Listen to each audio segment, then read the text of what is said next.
आज का अपना टॉपिक रहेगा कारक। कारक जो होते हैं वो 8 प्रकार के माने जाते हैं। अब अपन एक ही सूत्र से, एक ही ट्रिक से कारकों को सीखेंगे और किसी भी एग्जाम में कभी भी आप कारकों को भूल नहीं पाएंगे।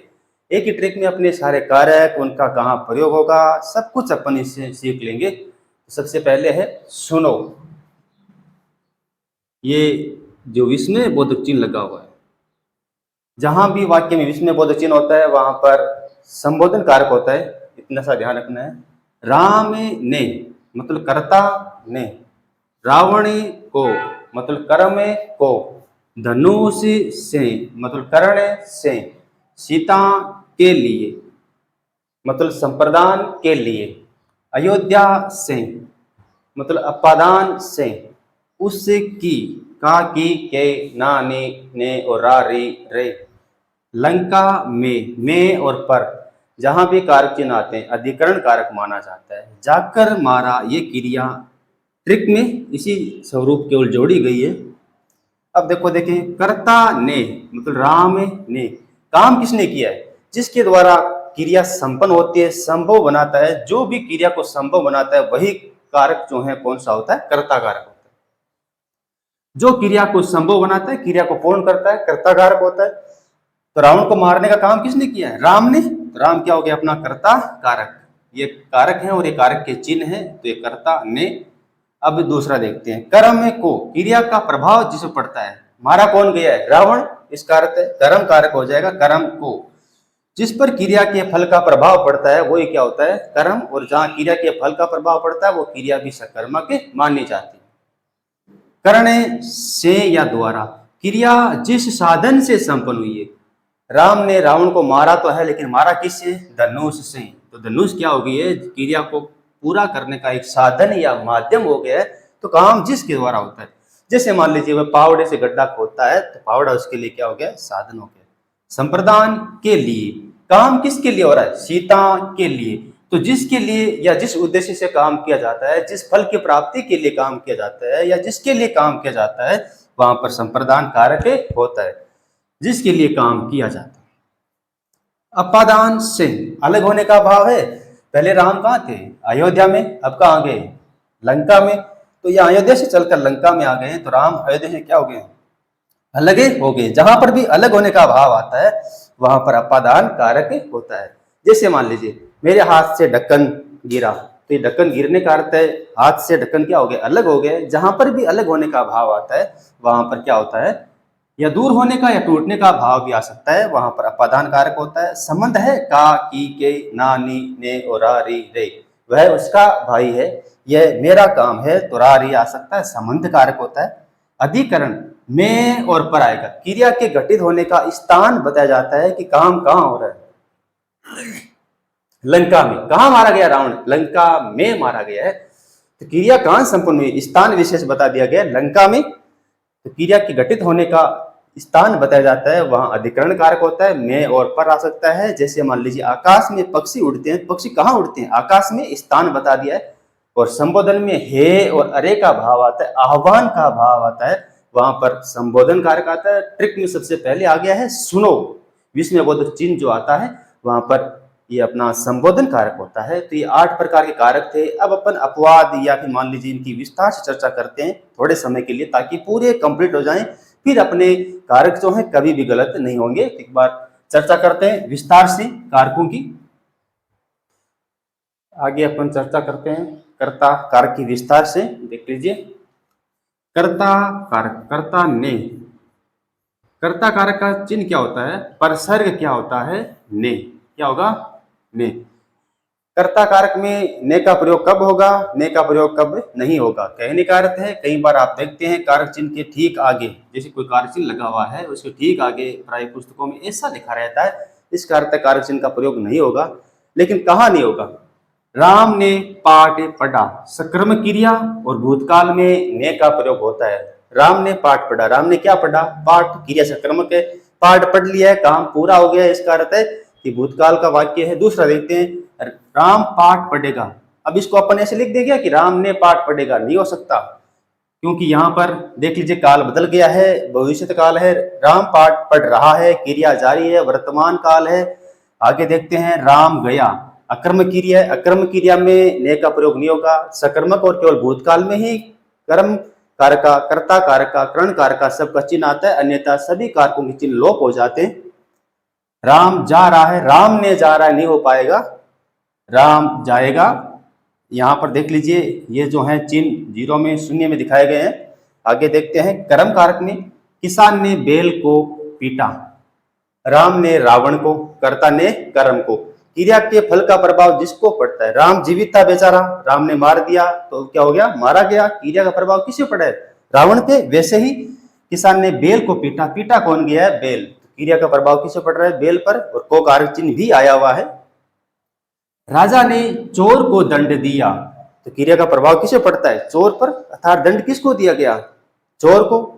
कर्म कारक में क्या होता है, को कारक चिन्ह प्राय इसमें मिलता है, और क्रिया के फल का प्रभाव जिसे पड़ता है कि सुशीला पुस्तक पढ़ती है, तो यहाँ पढ़ना क्या है, क्रिया है, पुस्तक क्या है, कर्म है, लेकिन कारक चिन्ह नहीं आया है क्योंकि वर्तमान काल का वाक्य है।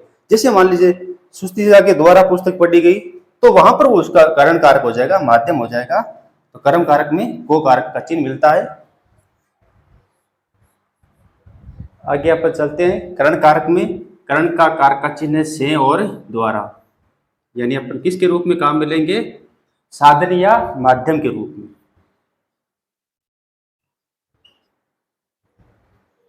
साधन या माध्यम के रूप में। जैसे मान लीजिए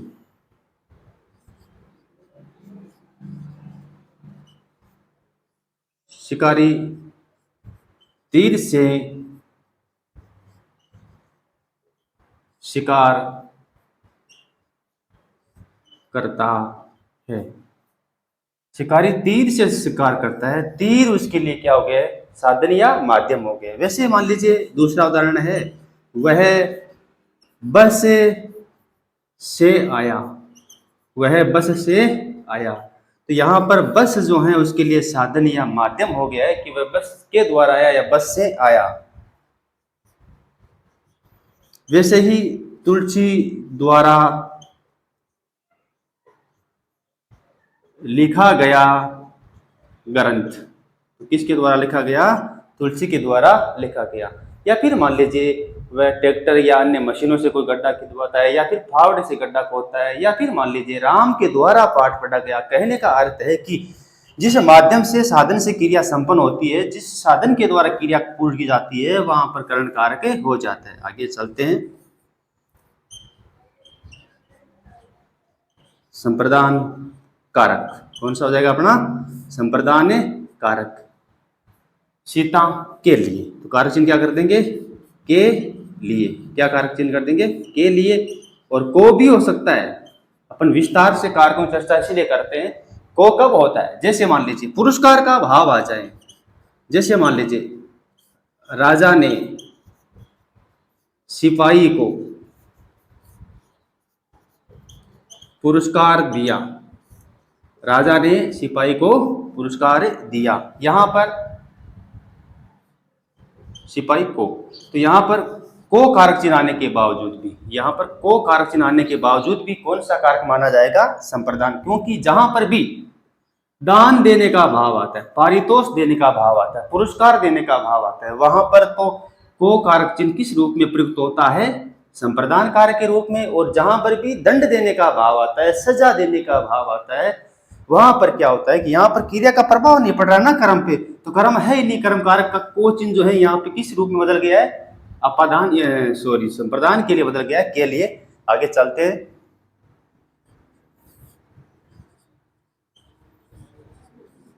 ये बड़ा महत्वपूर्ण उसकी, अर्थात कौन सा कारक हो गया, संबंध। कौन सा हो गया, संबंध। का की के ना नी ने और रा री रे, अर्थात जहां पर भी संबंध की बात आती है, जैसे मान लीजिए मोहन का भाई, मोहन का भाई, फूलों की माला, फूलों की माला। या फिर मान लीजिए रावण की लंका, रावण की लंका।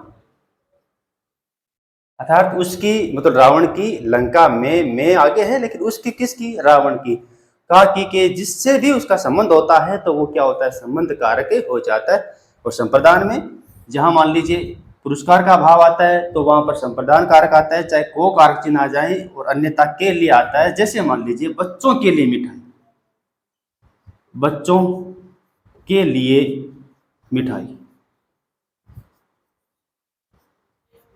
गरीबों के लिए कंबल या वस्त्र, बच्चों के लिए मिठाई, मेरे लिए दूध, जिसके लिए भी, जिस उद्देश्य से, जिस फल प्राप्ति के संदर्भ में क्रिया की जाती है वो संप्रदान कारक होता है।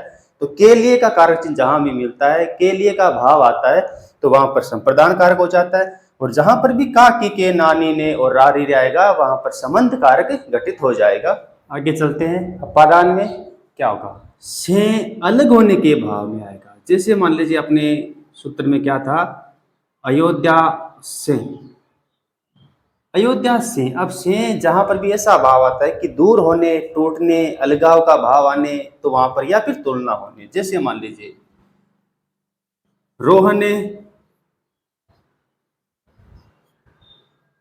जयपुर से आया, तो अब रोहन क्या हो गया, जयपुर से अलग ही हो गया है। रोहन जयपुर से आया तो रोहन पहले जयपुर था, अब अपने यथास्थान आ चुका है, तो अलग होने का जहां पर ही भाव आ जाता है वहां पर कौन सा कारक होता है, अपादान कारक होता है।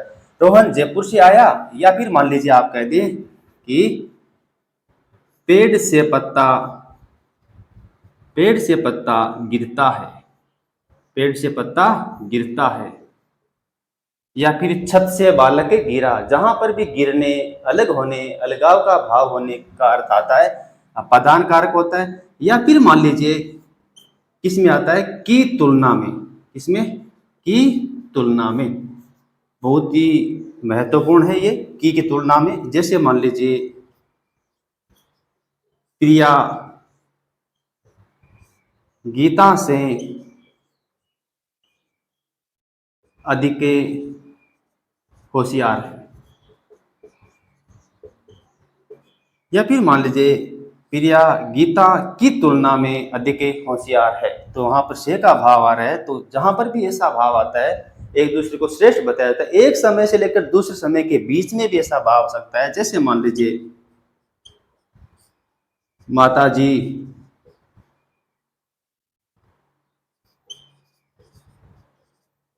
सुबह से सो रही है, या सुबह से शाम तक सोती रही। तो सुबह से शाम तक कहने का अर्थ है कि जहाँ लंबे टाइम में, एक समय से दूसरे समय में अंतराल आता है, तो भी पदान कारक होता है। एक को दूसरे से श्रेष्ठ बताते हैं। जैसे मान लीजिए विद्या धन से श्रेष्ठ है, धन से श्रेष्ठ है। जहां पर भी एक को दूसरे से श्रेष्ठ बताते हैं, या फिर मान लीजिए विशेषणों की जो अपनी अवस्था होती है, मध्यम अवस्था, उत्तम अवस्था, मूलावस्था, उसके अंतर्गत आते हैं, तो अपादान कारक हो जाता है। आगे है अपना सातवां, अधिकरण कारक। कौन सा हो जाएगा, अधिकरण कारक। ये क्या बताएगा, क्रिया के घटित होने का स्थान बताएगा, यानी में या पर। जैसे मान लीजिए उदाहरण लेते हैं अपन, छत पर मोर नाच रहा है, छत पर मोर नाच रहा है। तो मोर कहाँ नाच रहा है, छत पर। या फिर मान लीजिए मैदान में पशु चर रहे हैं, पेड़ पर कोयल बोल रही है, आकाश में पक्षी उड़ रहे हैं, नदी में बच्चे तैर रहे हैं, वह घर पर या घर में है। तो जहां पर भी में और पर का भाव आता है, क्रिया कहाँ संपन्न हो रही है, नीचे, ऊपर, छत पर, यहाँ वहां, मैदान में, जहां भी क्रिया के घटित होने का स्थान बताया जाता है कि अमुक स्थान पे क्रिया संपन्न हो रही है, तो वहां पर कौन सा कारक हो जाएगा, अधिकरण कारक हो जाएगा। अंतिम चलते हैं अपन। संबोधन बहुत इजी है। संबोधन में क्या होगा, आपको या तो हे मिलेगा या फिर अरे मिलेगा, आह्वान का भाव होगा। जैसे मान लीजिए एक वाक्य अपने पास है, अरे बच्चों शांत रहो, या फिर मान लीजिए आवाज मत करो। या फिर हे राम ये क्या हो गया। जहां पर भी आह्वान का, संबोधित करने का, संबोधन का भाव आता है, संबोधन कर देते, आह्वान कर देते हैं, या फिर मान लीजिए पुकारने का भी भाव आ सकता है। अरे बच्चों उधर मत जाओ, अरे मत चिल्लाओ, हे राम ये क्या हो गया, या फिर कुछ भी समझ में नहीं आए तो ये विस्मय बोधक चिन्ह जहां पर भी आता है और कारक पूछे जाए तो ये कारक है जो कन्फर्म हो जाएगा। इस प्रकार अपने 8 कारक चिन्ह थे और एक ही ट्रिक के द्वारा ये सारे संपन्न हो गए। इनकी इसी प्रकार से ये उदाहरण चलते रहेंगे।